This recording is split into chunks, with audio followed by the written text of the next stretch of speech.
आदाब, मैं हूं आपके साथ सना वारिस। इंतखाबी जंग में आपका इस्तकबाल करते हैं। सुबह 7 बजे से ही वोटिंग जारी है और वोटिंग की पल पल की अपडेट हम आपको बता रहे हैं। इस बीच जो सियासी रहनुमा हैं उनके रद्द-ए-अमल को भी हम आप तक पहुंचा रहे हैं। साथ ही साथ जो गेस्ट हैं, जो पैनलिस्ट हैं, उनका खास पैनल भी आप देख पा रहे होंगे और साथ ही साथ पॉलिटिकल एनालिस्ट की क्या कुछ राय है पहले मरहले के तहत, वो क्या कुछ देख पा रहे हैं, कौन सी पार्टी इस 11 अजला पर भारी दिखाई दे रही है, ये तमाम चीजें आप न्यूज़ 18 उर्दू पर देख रहे हैं। एक बार फिर से आपको बता दें कि पहले मरहले के तहत आज वोटिंग हो रही है। 11 जिले की 58 सीटों पर वोटिंग हो रही है। ये 11 जिले 58 सीट बहुत ही अहम माने जाते हैं।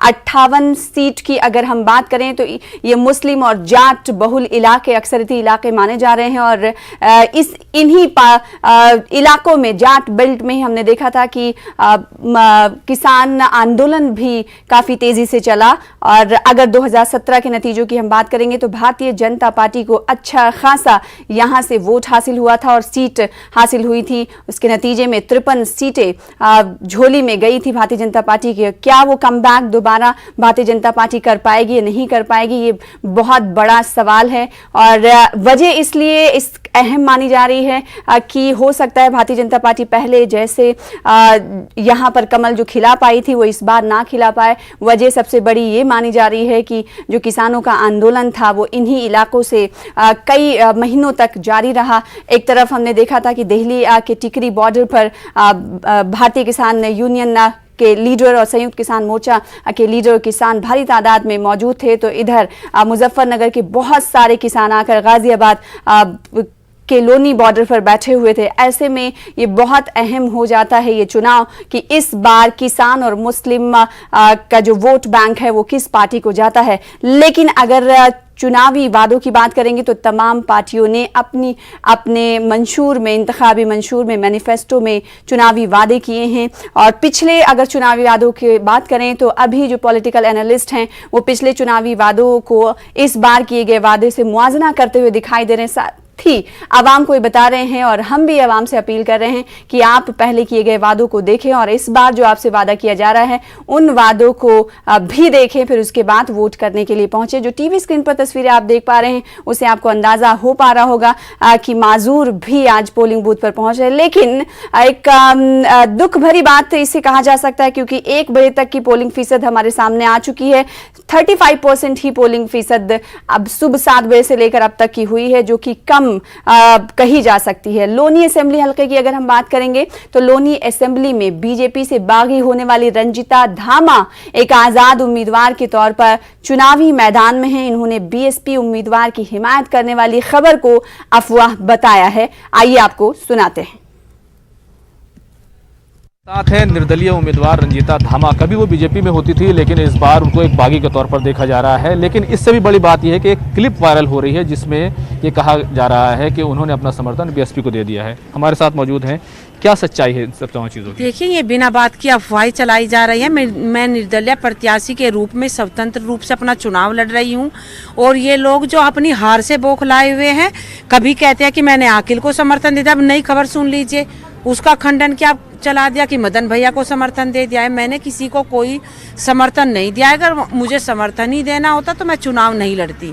तो ये सब मैं आपके चैनल के माध्यम से लोनी की जनता को यही कहना चाहूँगी कि इस तरह की अफवाहों पर ध्यान न दें। और मेरा चुनाव चिन्ह प्रेशर कुकर ही है। मैं निर्दलीय प्रत्याशी के रूप में रंजीता धामा चुनाव मैदान में हूँ और बस अपना मतदान करें, किसी की अफवाह पर ध्यान न दें। आप कभी बीजेपी में होती थी लेकिन इस बार तमाम चीज़ों को आपने छोड़ दिया और एक तरीके से आपने बगावत करके निर्दलीय लड़ने का फैसला किया।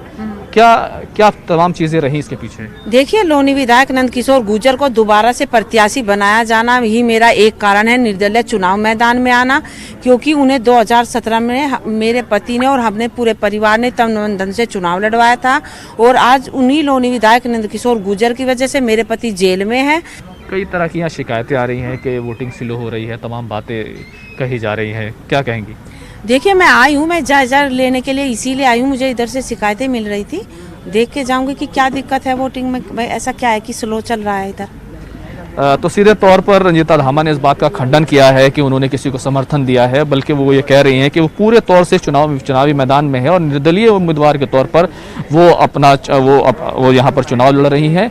बहरहाल तमाम तरह की अफवाहें, तमाम तरह की बातें ज़रूर होती हैं, लेकिन फिलहाल लोनी विधानसभा में अब सीधे तौर पर देखा जाए तो वोटर जो हैं वो ये फैसला कर रहे हैं, लेकिन कहीं ना कहीं ये जो बगावत के सुर हैं ये कहीं ना कहीं किसी को फ़ायदा और किसी को नुकसान ज़रूर पहुँचाने वाले हैं। कैमरामैन दीपक कुमार के साथ खुर्रम शहजाद, लोनी, गाजियाबाद। तो लोनी असेंबली सीट से आप उम्मीदवार की राय सुन रहे थे। अगर पूरे उम्मीदवार की हम बात करेंगे तो 629 उम्मीदवार मैदान में। इसी तरीके से मेरठ की अगर हम बात कर लें तो मेरठ शहर असेंबली हलके में सुबह 9 बजे के बाद पोलिंग सेंटर्स पर वोटिंग की रफ्तार में तेजी आई है। मौजूदा एमएलए और समाजवादी पार्टी उम्मीदवार रफीक अंसारी ने वोट डालने के बाद हमारे नुमाइंदे तंजीर अंसार से बात की।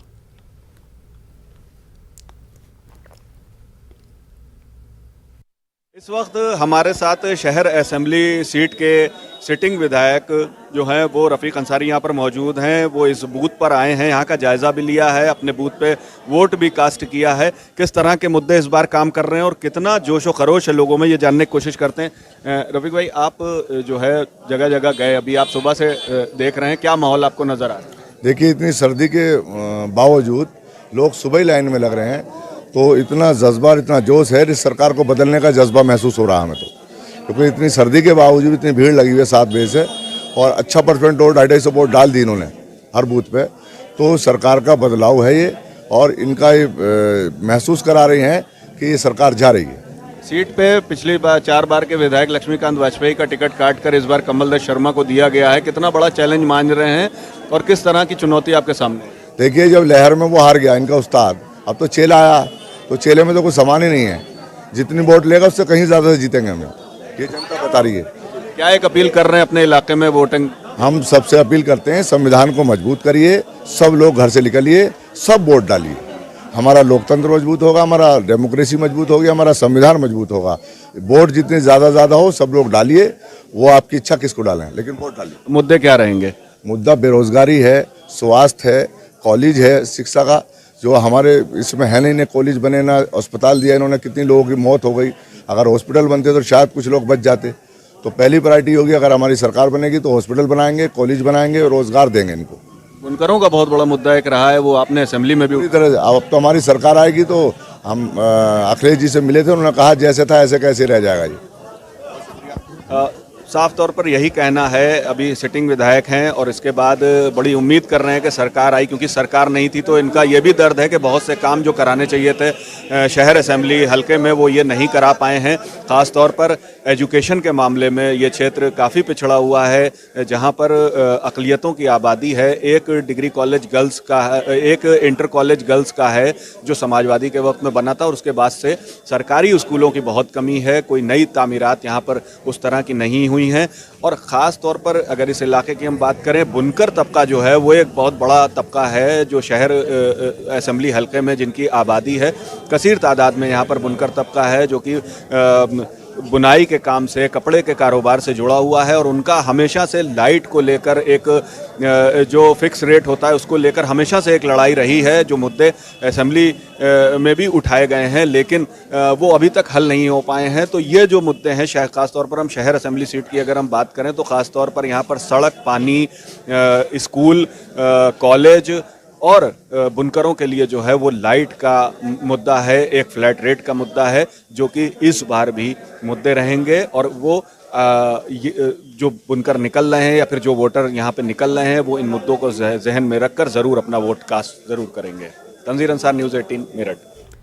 तो मेरठ से ग्राउंड रिपोर्ट आप देख रहे थे। हमारे नुमाइंदे तंजीर अंसार उम्मीदवारों से बातचीत कर रहे थे और साथ ही साथ चुनावी मुद्दे और इश्यूज क्या हैं ग्राउंड के वो भी बता रहे थे। इस वक्त सीधे रुख कर लेते मेरठ का ही। मेरठ में जैसा कि जानते हैं कि मिली जुली आबादी वाला ये इलाका है, जिला है, और इस जिले में कई असेंबली सीट्स आती हैं। इस वक्त हम जानने की कोशिश करेंगे। तंजीर, आप इस वक्त मेरठ के किस असेंबली सीट पर मौजूद हैं, बताइएगा वहां का क्या हाल है, तस्वीरें भी दिखाइएगा कि 3 बजे की तस्वीरें क्या कुछ कह रही हैं।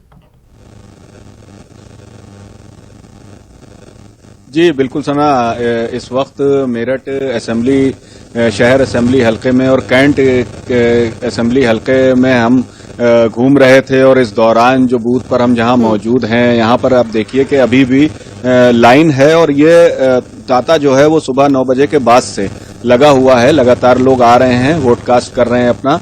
और अभी अगर हम बात करें 3 बजे के वोटिंग परसेंट की, तो जो इलेक्शन कमीशन से हमें डेटा मिला है वो 48% है। 48% तक वोटिंग हो चुकी है। पहले जो था वो साउथ में सबसे ज्यादा वोटिंग हुई थी।